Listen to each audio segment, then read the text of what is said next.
네, 이어서 김용각 기자님 연결을 해보도록 할 텐데요. 입뉴욕 시간입니다. 뉴욕 증시의 생생한 소식 바로 전해드리도록 할 텐데요. 뉴욕 증시가 통상적으로 저조한 실적을 접어드는 9월에 접어들었습니다. 미국 뉴욕 증시는 4일을 맞아서 노동절로 휴장을 하는 모습이었는데요. 뉴욕 특파원 연결해서 이날 뉴욕 증시 전망에 대해서 자세히 알아보도록 하겠습니다. 김용각 특파원, 현지에서는 9월에 경계론이 세지고 있다고 하는데요. 어떻게 보시나요? 네, 그렇습니다. 뉴욕 증시는 통상 9월에 약세를 보여왔습니다. 월가의 분석기관 CFRA가 1945년부터 뉴욕 증시를 분석한 결과 9월은 1년 중에 S&P 500이 가장 부진한 수익률을 기록하는 시기입니다.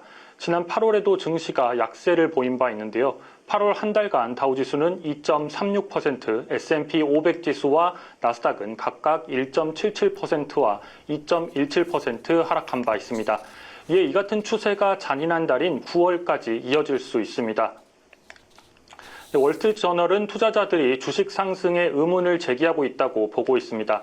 S&P 500이 8월에 2월 이후 처음으로 하락을 했지만 연간으로 보면 현재까지 18% 상승했기 때문에 상승세를 이어갈지 의문이라는 겁니다. 또 물론 최근 발표된 고용지표에서 고용시장이 진정되고 있다는 결과가 나오면서 연준이 9월 19에서 20일 회의에서 금리를 동결할 가능성은 커졌습니다. 이 같은 주식시장의 긍정적인 요인에도 불구하고 시장에서는 경계론이 나오고 있습니다. 반리온 캐피털 매니지먼트의 샤나 시셀 CEO는 아무도 경기 침체를 예측하지 못하고 있는데 이는 시스템이 너무 낙관적임을 의미한다고 말했습니다. 이어 S&P 500이 연말까지 현재와 대비해서 10% 이상 하락할 것이라고 예상했습니다. 개인 투자자들 역시 주가 하락을 우려하고 있습니다. 미국 개인 투자자 협회 조사에 따르면 앞으로 6개월 동안 주식이 하락할 것이라는 기대 심리는 34.5%에 달했습니다. 이는 최근 11주 동안 평균 31%를 하회하던 수치가 올라온 건데요. 단기적으로 주가 하락을 예상하는 개인 투자자들이 더 증가했다는 의미입니다. 다만 미국 경제의 중심인 소비가 여전히 살아있다는 점은 낙관적입니다. 테일러 스위프트 등의 콘서트가 엄청난 관객들을 계속 모으고 있는 것으로 미루어 볼 때 여전히 미국의 소비는 유지되고 있다는 분석도 나옵니다. 또 한편 증시의 상승 가능성도 나오고 있는데요. 카슨그룹의 수석 시장 전략가인 라이언 디트릭은 최근 경제가 둔화되고 있다는 징후들이 보이고 있지만 침체가 아닌 단순히 둔화되고 있는 수준이라며 이는 연준이 보고 싶어하는 것이라고 평가하면서 9월에 강세장이 펼쳐질 수 있다고 전망했습니다. 네, 미국 경제 이제 침체 대신에 연착륙에 성공할 거라는 기대감도 함께 나오고 있는데요. IPO 시장에도 관심이 집중되고 있다고요? 네, 그렇습니다. 미국의 연착륙 신호가 나타나자 하반기 IPO 시장에 대한 기대가 같이 커지고 있습니다. 특히 올해 미국 기업 공개 시장의 최대어로 꼽히는 영국의 반도체 설계 기업 ARM의 상장이 주목받고 있습니다. ARM의 성적표가 나스닥 시장에 불고 있는 AI 투자 열풍의 시험대로 작용할 것으로 보입니다. 일단 최근 드러나고 있는 세부 내용은 시장의 기대치를 밑돌고 있는데요. ARM은 주당 47에서 51달러, 그러니까 기업 가치로 보면 500에서 550억 달러 수준으로 책정하고 있는 것으로 알려졌습니다.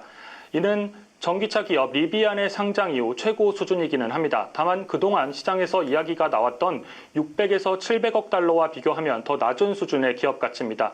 영국 반도체 설계 기업 ARM은 스마트폰에 사용되는 모바일 애플리케이션 프로세서 분야에서 압도적인 강자로 불리는 기업입니다. 모바일 칩 설계 분야에서 시장 점유율 90%를 차지하고 있습니다. 일단 이달 상장이 예상되고 있는 ARM의 IPO 흥행에 따라서 올해 하반기 IPO 시장의 분위기가 좌우될 것으로 보입니다.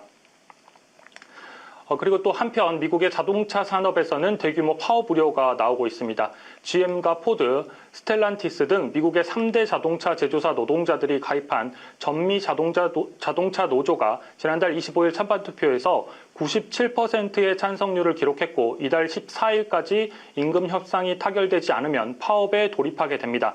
만약 파업이 현실화될 경우 파업 참가 인원은 45만 명으로 2018년 이후 최대 규모의 파업이 될 전망입니다. 전미 자동차 노조는 향후 4년간 40%의 임금 상승을 요구하고 있습니다. 또 전기차 생산 확대에 따라서 기존의 일자리 감소에 대한 대책 마련을 요구하고 있습니다. 미국에서 자동차 산업의 규모는 국내 총생산의 3%에 달하기 때문에 이는 하반기 미국 경제에도 영향을 미칠 것으로 보이는데요. 컨설팅 업체 앤더슨 이코노믹 그룹에 따르면 열흘간 파업할 경우에 임금 손실은 8억 5천만 달러, 제조사의 손실은 9억 8천만 달러에 달할 것으로 추산되고 있습니다. 즉 열흘간 파업이 지속되면 제조사 3곳의 피해는 10억 달러에 육박하게 되는 겁니다. 오는 14일을 기준으로 자동차 산업의 파업 여부가 결정될 전망입니다. 지금까지 뉴욕에서 매일경제TV 김용갑입니다.